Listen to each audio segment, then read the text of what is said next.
Okay, hello everyone. Here I want to provide a tutorial on how to enable developer options on Samsung M35 device.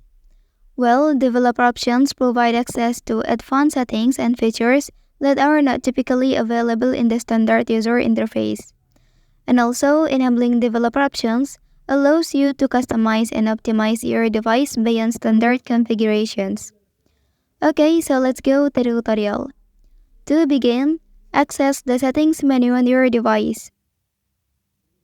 So scroll down the page and select About Phone option. Okay, after that, within the About Phone section, tap on Software Information. So, locate the build number menu and tap on it repeatedly 7 times to enable the developer options. Upon successfully activating the developer options, you can access it by going back to the main settings and scrolling to the very bottom of the page and open it.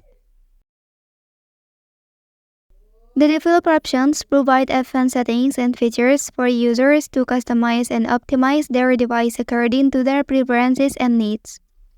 And it is important to exercise caution when making changes in the developer options to avoid unintended consequences on the device performance and functionality. Well, that's the tutorial on how to enable developer options on Samsung M35 device. If you are helped by this video, don't forget to like and subscribe to get other information from this channel. Thank you.